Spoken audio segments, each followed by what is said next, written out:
फर्क भारत। और आज हमारे साथ है श्री संजय सराफ जी, जो राष्ट्रीय महासचिव और राष्ट्रीय प्रवक्ता है राष्ट्रीय लोक जनशक्ति पार्टी का। तो आइए उनसे करते हैं कुछ सामाजिक बात और कुछ राजनीतिक बात। सबसे पहले आपका स्वागत है। संजय जी, कुछ मुझे बताएं कि आप जम्मू कश्मीर से आते हैं, तो खास तौर पर आपकी जो रूपरेखा है जम्मू कश्मीर को लेके राष्ट्रीय लोक जनशक्ति पार्टी को, तो वहां के लोग किस तरह से देखते हैं? देखिए, पार्टी जो है नेशनल पार्टी नहीं, मैं बिहार पे भी सवाल करूंगा, लेकिन आप बेसिकली वहां से आते हैं इसलिए पहला सवाल वहीं सुनना है। मैं वही कह रहा हूँ, जब राष्ट्रीय पार्टी होती है तो उसका कोई देश थोड़ी ना होता है कि वो एक जगह ही बैठेगी। वो तो पूरे देश में है, कश्मीर से लेकर कन्याकुमारी तक। जब देश एक है तो देश की पार्टी भी हर जगह अपने अपने तरीके से काम कर रही है। उसी तरीके से जम्मू कश्मीर में भी है। जम्मू कश्मीर में हमारे पास बहुत अच्छी स्पेस है। हमारे पास पार्टी के श्रीनगर म्यूनिसिपलिटी में 6 काउंसिलर हैं जो मेयर और डिप्टी मेयर को समर्थन दे रहे हैं। एनडीए का हमारा मेयर है वहां पर। उसके बगैर में हमारे पार्टी के 20 डिस्ट्रिक्ट प्रेसिडेंट बने हैं। पार्टी की पूरी बॉडी बनी है और पार्टी के पंचेस सरपंच 180 के करीब पंचेस और सरपंच है पार्टी में। तो वहाँ हमारा बहुत अच्छा जनाधार है। पिछले 18-20 साल से काम कर रहे हो। और सबसे बड़ी बात है, हमारे स्वर्गवासी नेता माननीय रामविलास पासवान जी के माध्यम से वहाँ कश्मीर में रेलवे प्रोजेक्ट लगा है, जिस रेलवे के माध्यम से 70-80 हजार लोगों को आज पिछले 10 साल में जॉब मिला है। 96 में वो प्रोजेक्ट लगा था जब पासवान साहब रेल मंत्री थे। 10,000 करोड़ का प्रोजेक्ट उस वक्त उन्होंने लगाया था। तो वो तो ठीक है वहां पर। और दूसरा सबसे बड़ी बात है, पार्टी का जनाधार है। आज हमारे पार्टी के राष्ट्रीय अध्यक्ष हमारे पशुपति पारस जी हैं, केंद्र में मंत्री भी हैं। तो इनके माध्यम से ये जब अभी रिसेंटली आए तो इनका भी बहुत अच्छे तरीके से स्वागत हो गया, वेलकम हो गया। और इनको गवर्नमेंट ऑफ इंडिया के माध्यम से आए थे, लेकिन वहां पर हम लोगों ने जो पॉलिटिकल अपने 2-3 प्रोग्राम किए तो उसके माध्यम से भी एक मैसेज चली गई है। पार्टी ग्राउंड जीरो पर काम कर रही है, तो उसमें कोई ऐसी बात है नहीं कि वो कश्मीर है, ये बिहार है। और जो कार्यकर्ता है वो पूरे देश में पार्टी का कार्यकर्ता है। जहां पर भी आप जाएंगे, लोजपा या राष्ट्रीय लोक जनशक्ति पार्टी जिसका नेतृत्व हमारे माननीय पशुपति पारस जी कर रहे हैं, तो पूरे देश में हमारा। और एक सवाल, अभी जैसे बिहार में भी उपचुनाव हुआ 2 सीट की। हालांकि कई दल, जैसे मैं महागठबंधन की बात कर लूं, महागठबंधन के लोगों ने कई दावे किए कि एनडीए धाराशाही हो जाएंगे, लेकिन जिस तरह से जीत हुई उस पर आप क्या कहना चाहेंगे? मैं बिहार की जनता को, पर्टिकुलरली युवाओं को, नौजवानों को मुबारकबाद देना चाहता हूँ। उन्होंने जो भी फैसला लिया है वो अपने फ्यूचर को देखकर लिया। बिहार की जनता अभी भी ये आतंक जो राष्ट्रीय जनता दल के माध्यम से उनके राष्ट्रीय अध्यक्ष उस वक्त के लालू प्रसाद यादव जी के माध्यम से, उसकी पार्टी के माध्यम से जो बिहार में आतंक हुआ है, बच्चों के शाम को 2 बजे 3-4 बजे के बाद में वो घर से नहीं बाहर निकलते थे। स्कूल से बच्चे गायब हो जाते थे। मर्डर, किलिंग, लूटमार, जंगल राज का जो नाम दिया था।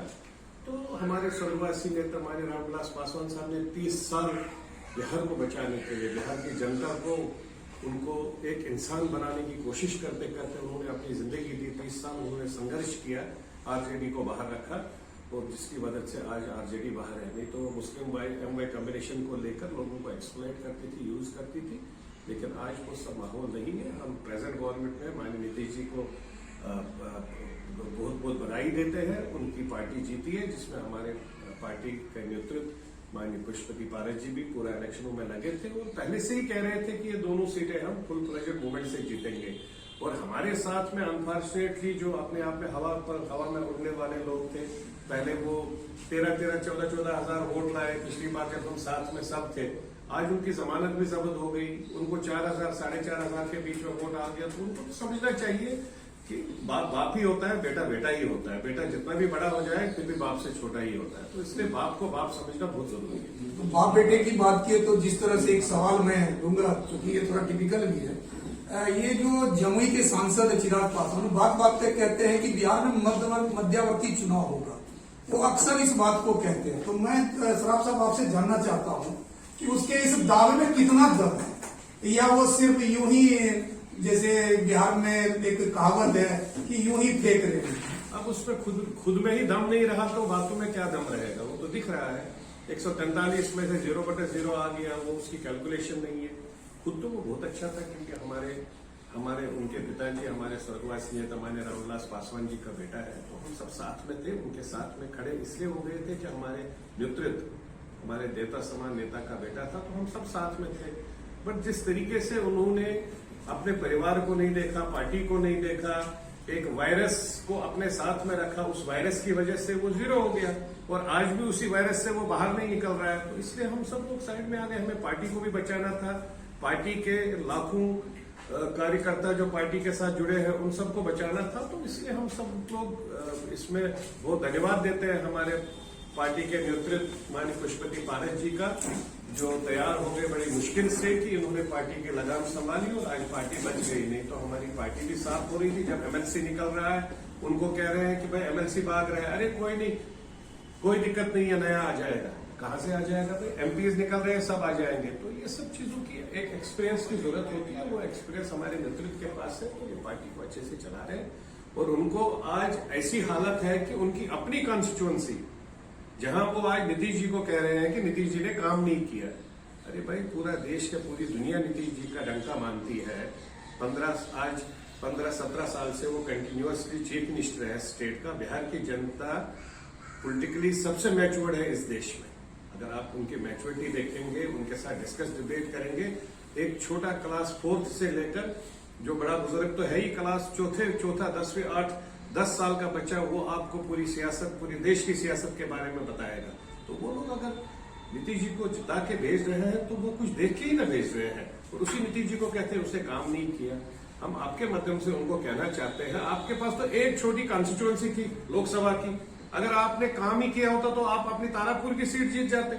आपको तो 4000 वोट भी आज की डेट में वहां से नहीं आया, तो आप क्या नीतीश जी पर उंगली उठाएंगे?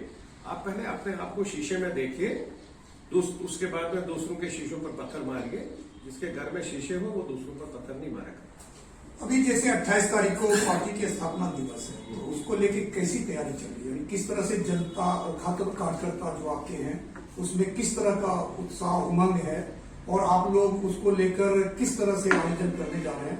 मैं चाहूंगा कि हमारे व्यूअर्स को आपके बहुत अच्छे तरीके से पूरे देश के सभी स्टेट प्रेसिडेंट को बोला गया है।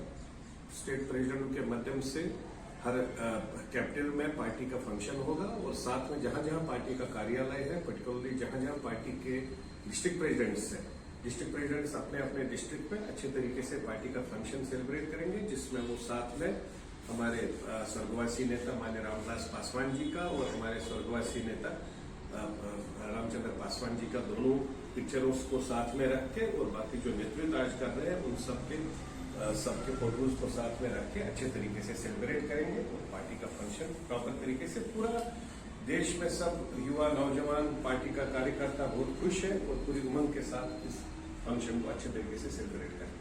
आप हमारे सतपरक भारत और सिर्फ न्यूज के प्लेटफॉर्म से देश को क्या संदेश देना चाहेंगे?